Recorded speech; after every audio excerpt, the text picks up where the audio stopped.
So there's a lot of talk about Iran lately, and it's frustrating that people in the West actually pretend that they know what they're talking about. Oh, women are so oppressed over there and stuff like that. Not exactly. Although there are archaic institutions that are being called into question, that's for sure. But that's whether you're pro-archaic or anti, archaic. These are not binary issues, and that's one thing that I'm getting sick of the discourse with is its binary language. Even communists fall into this trap, which is another reason why I'm proud to say that while I agree with the bulk of what communists say, I'm proud to be a socialist that is not a communist, because you guys are historically, culturally illiterate, typically. So here's the truth. Jason probably gave the fairest shake I heard out of any of the communists. Once again, Jason is actually much more cultured in these areas than most of you, which is why you have to blast him as literally an internet guy. That's why you guys do it. Anyway, and yeah, he is a guy on the internet. I'm not.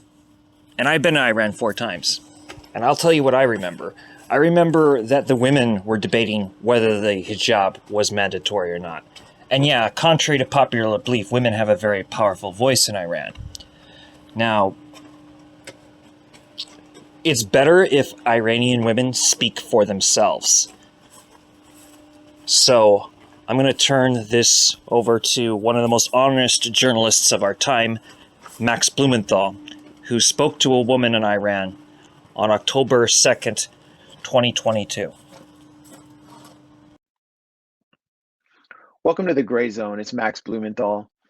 Protests inside Iran triggered by the death of Mahsa Amini, a young woman who was picked up by Iran's morality police on the grounds of supposed indecent exposure, have drawn massive international attention.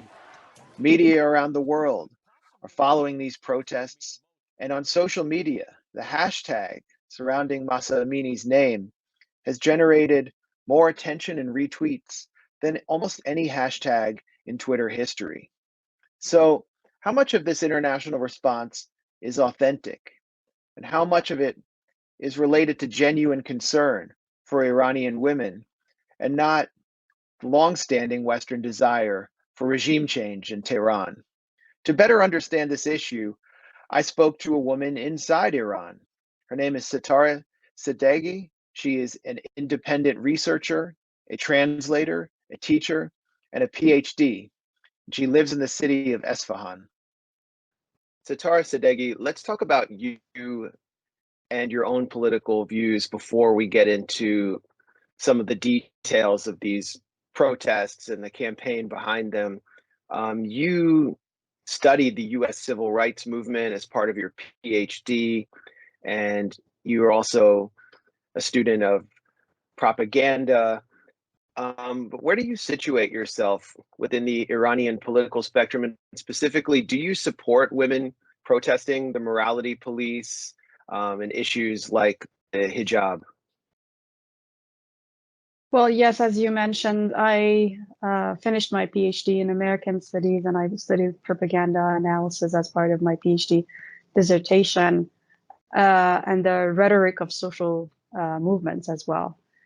So I have always been supportive of the Iranian government as the whole, like the notion of an Islamic republic, but I have also been critical towards a lot of the things that happen in my country, like many of the other people who live here. So, and for the issue of hijab, as someone who believes in hijab and has always practiced it, I am totally against the morality police. It's, by the way, in Farsi, the word that we use for it is the guidance patrol. And but in English, it's usually referred to as a morality police. And I'm totally against it. And I have been a part of the people who, especially women, who took it online and used hashtags to talk about how they do not believe in the morality police, even though they believe in hijab. And this is not something new. It has been in place from many years ago, but it became more significant this year. So even before these protests and before the tragic death of Mahsa Amini. People were talking about it online, and I was also one of them because I thought this was totally unacceptable. And even in my personal life, because I have friends who do not believe in the hijab and they don't want to practice it, or they practice it in a way that did not fit the standards of the Islamic Republic's law of the dress code, and they were stopped by the morality police. And in at least 3 cases that I remember, I would just go and talk to the morality police and tell them, as someone who believes in hijab, I am totally against what they're doing, and this is not the way they should enforce the law. Because it's not always that the morality police doesn't always arrest people. Their main job was to go and tell people, but even that I'm totally against it, and I don't think that's something that works.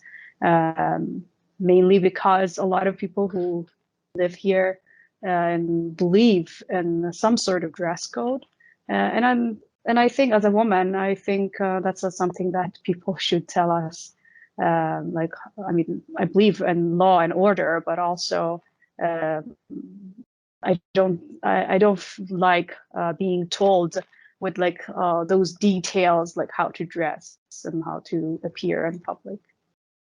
So, what is the role of the morality police, and how much public opposition is there to this unit of the security services? And are they known for being as brutal as they're currently being portrayed as? Well, yes, they are known as being brutal because Iranian women don't find it acceptable, not necessarily because like everything that they do is brutal, but some harsh treatments are an integral part of the way they enforce the hijab law. But it's also that I mean, while I think a lot of people are against the morality police, it's not that everyone is against the mandatory hijab law. So these are 2 things that should be studied differently. Like a lot of people, I mean, it's there are different surveys, and different surveys in different provinces show different percentage of people believing in obligatory or mandatory hijab. And I think that's something that has to be dealt with based on the local culture of each province. And that is also reflective of how the protests are going on. For example, in my hometown, because it's considered more conservative and more traditional, the protests are very much smaller than what you could see in other cities, for example, in Tehran or Rasht or other cities where the protests were like significant compared to what is going on in my town. So yeah, and there are also people who believe that the morality police should be in place, but the methods that they're using should be different. So if you want to categorize women and people who live in Iran, inside Iran, we have people who are totally against the mandatory hijab. They don't believe in hijab at all, and obviously they don't believe in morality police. We have people who believe in hijab, but they don't believe in the morality police or the mandatory hijab. We have people who believe in hijab and they believe in the morality police, but they don't believe in the methods that they are using. And that also creates a collective of people who are against the morality police. But again, based on how they feel towards it, their participation in these protests are different. So let's talk about the issue of Mahsa Amini. What do we know about her death?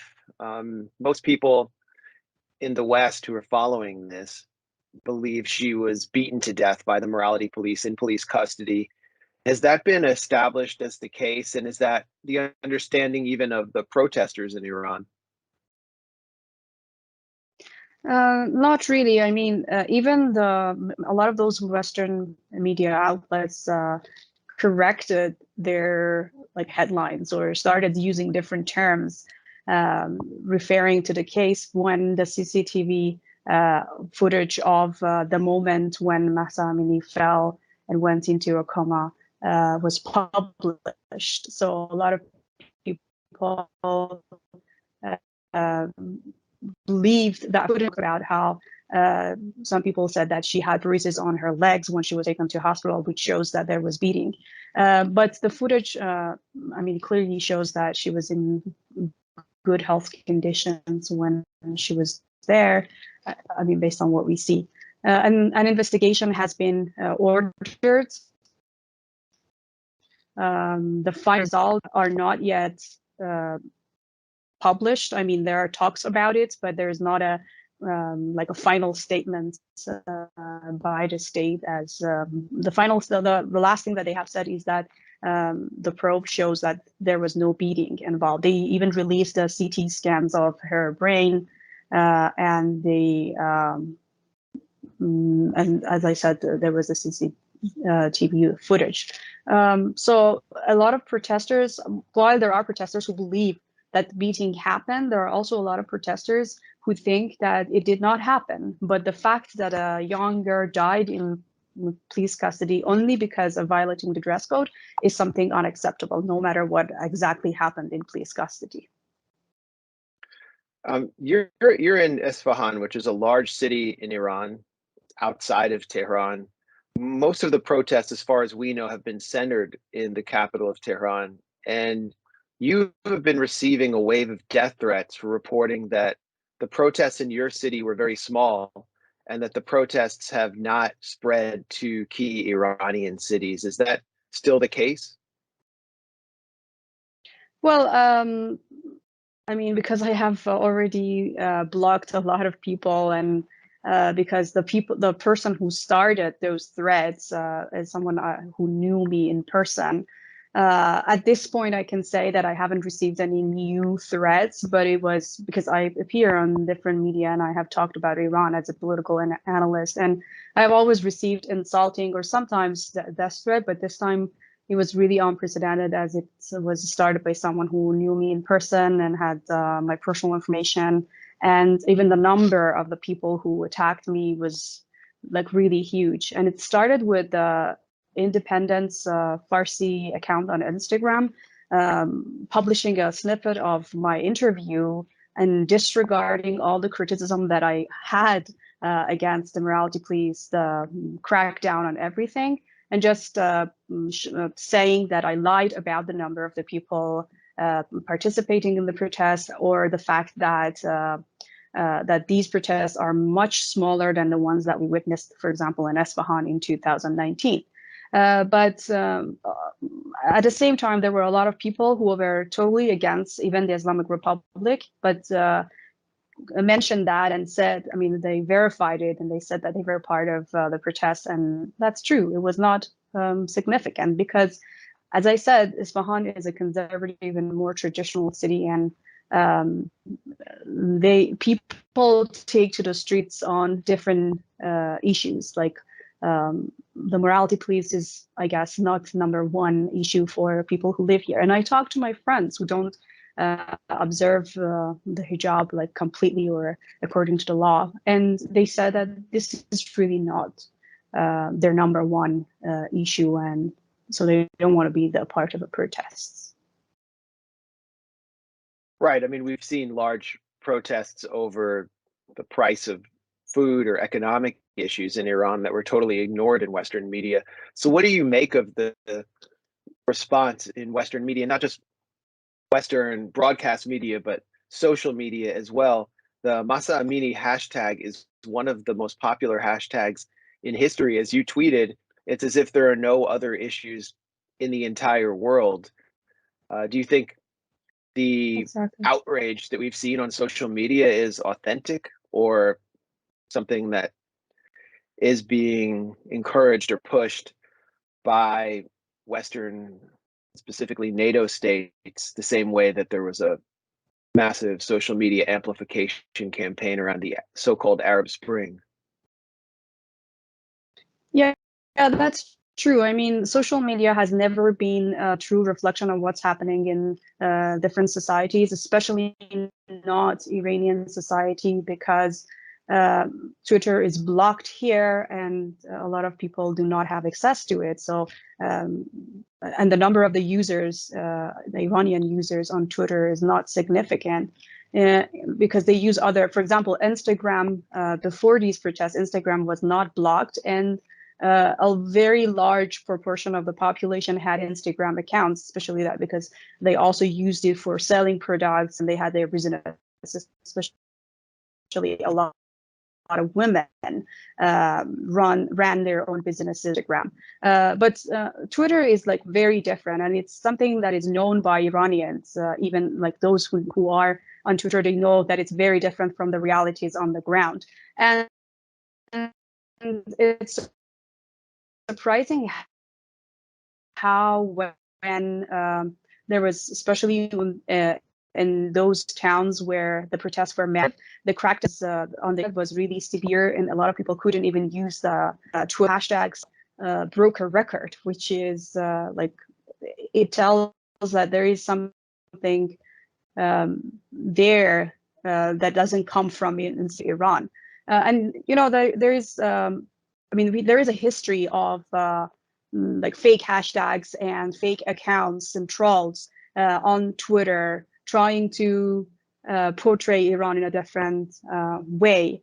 And it's not only about a protest. There are other cases. For example, there was a time when if you posted anything positive about your life in Iran, you would be attacked by these trolls because they said that you are normalizing Iranian people's misery, like as if there is no normal life in Iran, and the only thing that you are allowed to post online about Iran is just like, you know, the problems and the grievances. They started and they attacked a university professor for only posting pictures of him inside a cafe in Tehran, for example. So this is, and we also have the case of Heshmat Alavi, who is apparently a user, a Twitter user who posts about against the Islamic Republic on Twitter. And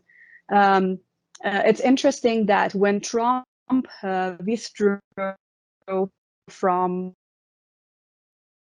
the JCPOA, he said, like, one of the reasons he mentioned that the JCPOA is facilitating Iran's crackdown on its people or on certain issues. And two Washington Post journalists asked for a source, and the source that the Trump offered was an article written by Heshmat Alavi, and MEK defector later also talked about how the camp in Albania, the MEK camp in Albania, like uses its members to start hashtags and make them a trend, and like they're paid to post about it. And for those who don't know, just quickly, for those who don't know, the MEK is the Mojahedin al-Khalq, which is a US and Saudi-backed opposition movement dedicated explicitly to regime change in Iran and replacing it with its cult-like leader, Mariam Rajavi. They have been based in Albania under the watch of the US military and US intelligence, and it's there that they maintain a troll farm, as you said, to spin out hashtags against the government in Iran. And this account, Heshmat Alavi, apparently was a sock puppet run out of this troll farm. Yeah, that's what the investigation shows. And even for the recent hashtag, like the historical hashtag trends of the about Mahsa Amini, like a few Iranian users track them and try to find out where those hashtags come from. And then you see a lot of users just posting like just nonsense, just a few like alphabets, and then using the hashtags. And like right now, I think it's surpassed 100 million times the hashtags words in Farsi and in English, and they come from a limited number of users. Like around I think it's less than 300,000 users that have been using the hashtags, but it's already it's already the historical trend on Twitter. And it's interesting how, like as you said, the protests in 2019, because that like at that time they were also like really huge in my neighborhood and in Isfahan. I did not see any reflection of it online, because usually like that protest was more by the working class and the middle class, because it had economic causes, and it affected a larger proportion of the population, and it's so naturally it was bigger, but you wouldn't hear about it 24/7 on mainstream media or on social media. But this time, it's a social issue, and it's a very important issue for women. But at the same time, it's not really as big as the previous protests that we had. But we already have a historical like record of hashtags for it.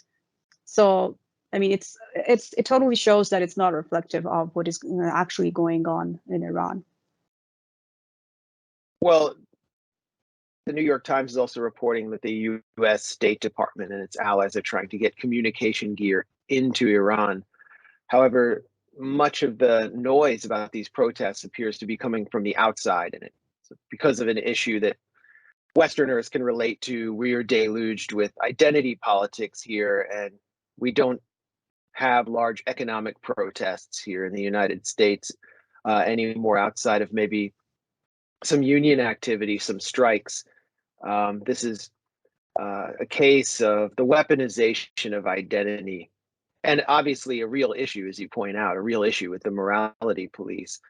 Maybe not at the top of the agenda, but something that upsets a section of the population in Iran. But outside, much of the noise is being made by Iranian exiles or expats. And one of the key voices who's emerged in US media, cable news media, is a figure named Masih Alinejad, who I'm sure you know. She's been backed by the US government, paid hundreds of thousands of dollars in contracts with the Voice of America, which is the US government's global broadcasting system. She's met with former CIA Director and Secretary of State Mike Pompeo. Recently, she cooked up a phony plot in coordination with the US government and the FBI, claiming that the Venezuelan security services were going to kidnap her and take her on speedboats to Iran. It was one of the most ridiculous plots I've ever heard, and it was widely reported in US media. Now she's back. So what do you make of Iranian expats kind of taking the mic and becoming the voice of the Iranian public? Well, I wouldn't mind.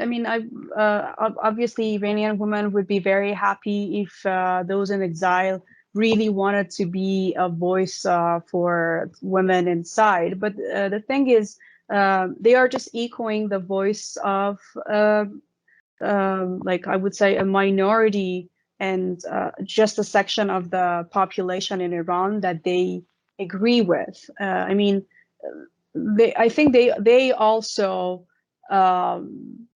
believe in the Western liberal notion of Iran, like freedom for women, and not the notion they don't really care. I'm not talking about everyone, obviously, but some of these people who are given a voice and whose voices are amplified over the voices of women inside Iran, they're just repeating the Western notion of freedom for women.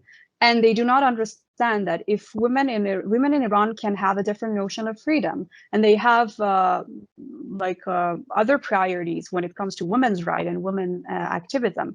And a lot of women here are working towards that. They are organizing, they are using online campaigns to pursue Iranian women's rights. But these voices from outside really make our struggle more difficult. And instead of, for example, calling for the US government or EU to lift the sanctions on Iran that are hurting ordinary Iranian people and making it more difficult for women to find, for example, job opportunities or to just be active, an active part of the society, they are calling for their own notion, like they're calling for something that they believe would be liberating for Iranian women, but that's not the case. That's not necessarily the case for the majority of Iranian women. And I personally find it like kind of insulting, because it is like you are disregarding and discrediting Iranian women. We are like Iranian women inside Iran are very powerful. A large proportion of Iranian women, or the majority of Iranian women, actually, it's a high percentage, go to colleges and they're highly educated. We have women in business, we have women in medicine and universities, and women are a very active part of the society. So they know how to pursue reforms. For example, there is this case, and you can see online, that there is like civil disobedience happening inside Iran without any hashtags or calls from outside. And it is helping women here. For example, in my town, riding a bicycle for women was not, like, by law, it was not forbidden. But culturally, there were a group of like extra conservative religious people in Esfahan who were against riding bicycles for women, and they were calling for that to happen. Like, they were saying that we're not going to allow that. Women did not take to Twitter to talk about it. They did not make a fuss about it and start running protests. What they did instead was that a lot of women, many of them in like full hijab and full covering, started riding their bicycles through the city. And now it has become an absolute normal scene in my city. And they can't, I mean, those conservative groups cannot oppose it anymore. This is how civil disobedience and like pursuing reform works, because a lot of the things that we see, for example, the government is actually imposing or implementing, comes from the fact that there is a large proportion of the population that believes in those things.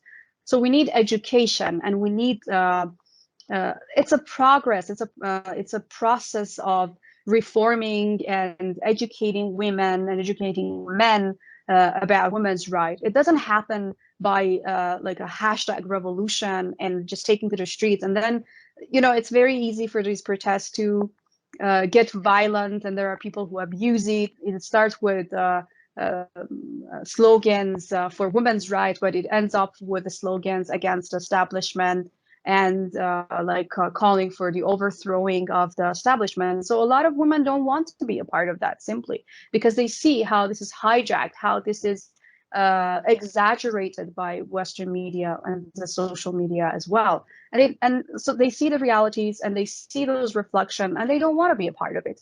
But they do their job for seeking reform and educating their family members and being an active part of this process of bringing change to their society. So aside from the Iranian expats who were getting a lot of attention and speaking out on behalf of all Iranians, you have major celebrities sharing the Mahsa Amini hashtag. What do you make of the participation of celebrities, Hollywood stars, and recording artists? And how much do they really know about the situation inside Iran? Are they getting anything wrong? Well, while I hope a lot of them have the good intention of supporting Iranian women, and it's only out of ignorance, not that they have been paid or supported by the US governments to do that, I think it's very hypocritical, because they didn't talk about how, for example, sanctions have been hurting Iranian people and Iranian women and taking opportunities away from them. For example, as an academic, like a lot of my colleagues have experienced that their papers, their academic publications are not even considered only because they come from Iran. That's also a form of injustice. Or, I mean, that affects only the academia in Iran, but sanctions affect ordinary people. It has like they were really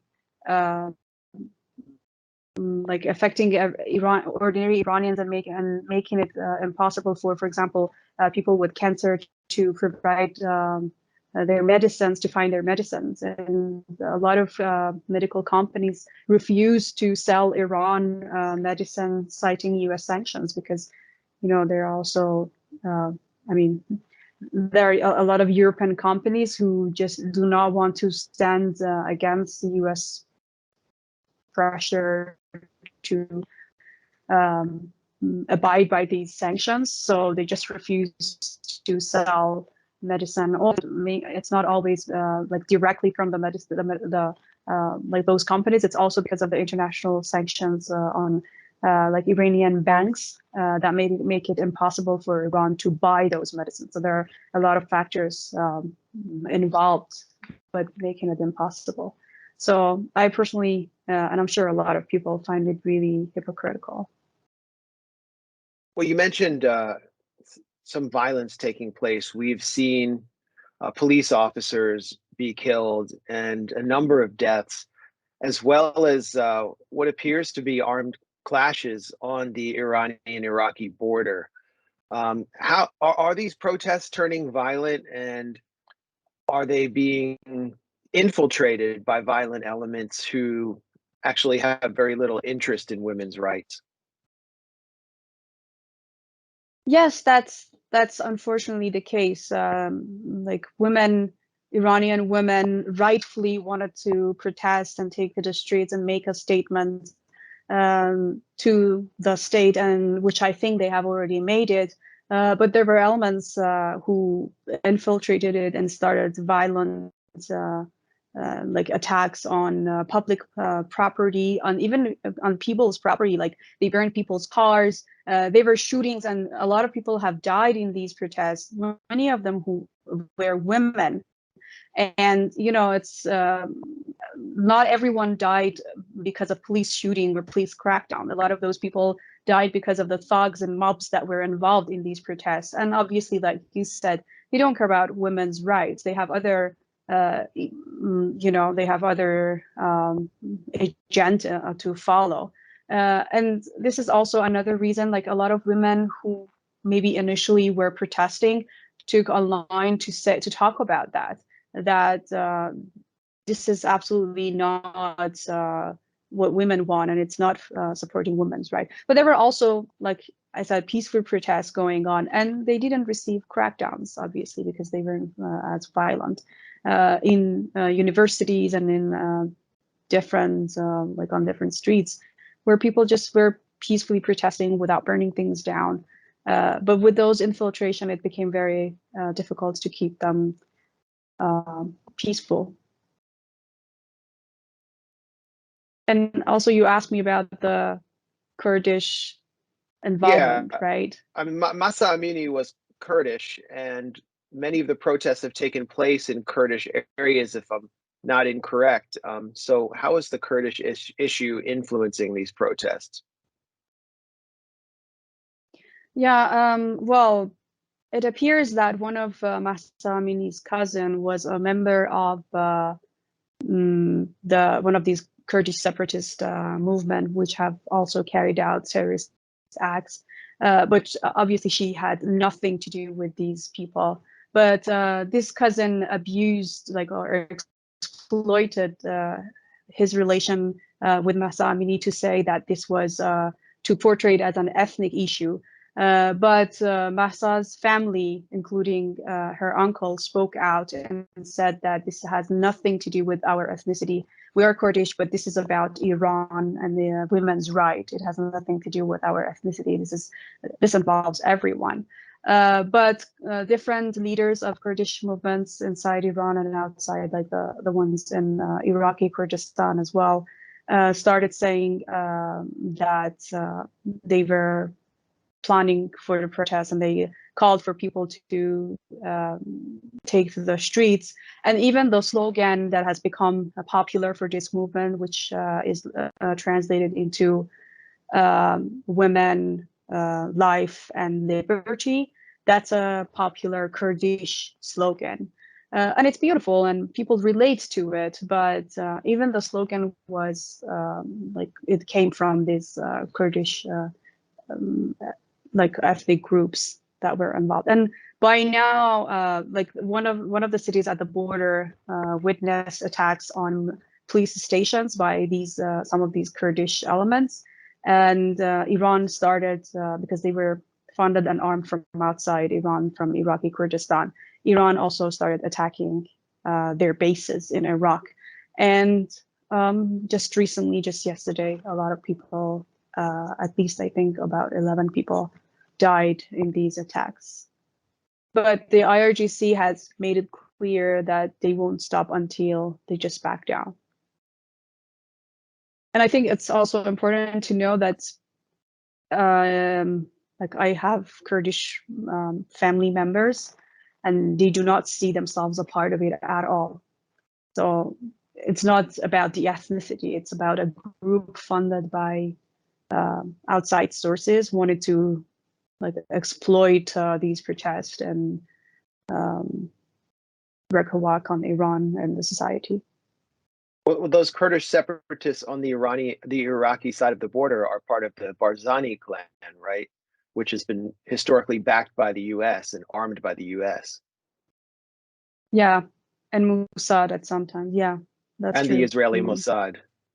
Yeah, yeah, that's why. And Iranian people have a really bitter memory of their activities in Iran. They have killed a lot of people, even within the Kurdish like regions. So, and they have been given platform by, for example, BBC Persian and other propaganda by the British government and the US government, which again doesn't resonate with what's going on in Iran and makes a lot of Iranians angry because it's really not about ethnicity at all. I mean, their family, Mahsa Amini's family made it very clear that they consider themselves Iranian before anything, and it's really not about ethnicity. But these people are totally disregarding that. They don't care about hair case or the case of women. They're just exploiting it to create chaos inside Iran and make it very difficult for Iranian people to take part in those protests because they can be easily exploited. And we saw rather small protests in Cuba in 2021, backed by the U.S., staged by people who'd been involved in U.S. embassy programs, be exploited by the Biden administration to justify not returning to the normalization deal that the Obama administration had hashed out with the Cuban government. Do you think these protests will have a similar effect and will provide the Biden administration with justification for not returning to the JCPOA Iran deal that the Obama administration and Iranian government agreed to? Absolutely. And not only that, I think it gives more justification for the US government to impose even more sanctions on Iranian people, which, as I said, and it has been like the UN also acknowledges it, that the unilateral coercive measures by the United States are hurting ordinary people in Iran, especially women. I mean, they're taking a lot of opportunities away from women. So yeah, I mean, that's why, this is another reason for me, for example, and a lot of people in Iran and a lot of women inside Iran that these protests are going to lead to, if these protests are going to lead to more sanctions, which seems to be the case already, they don't want to be a part of it. And do you think that these protests and the attendant violence could prove destabilizing to Iran's internal security or expand in any way?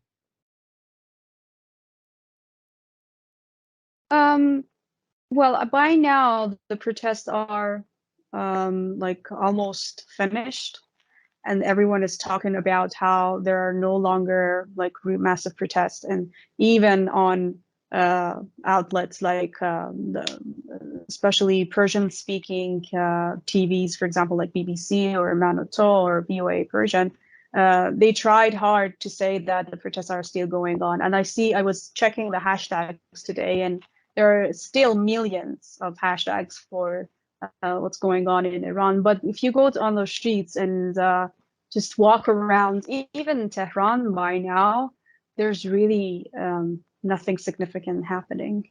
I mean, in Isfahan, it's almost over. It's very insignificant. And that's something that you will hear from a lot of people who live here.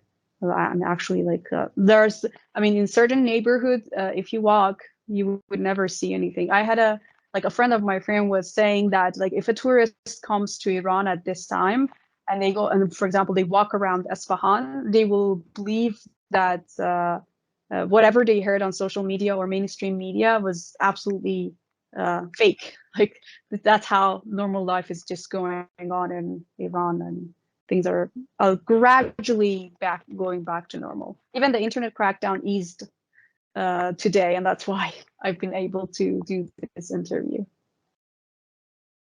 Well, looks like at this point the medium is the message. Satare Sadehi, thanks so much for joining us at the Gray Zone and keeping us informed.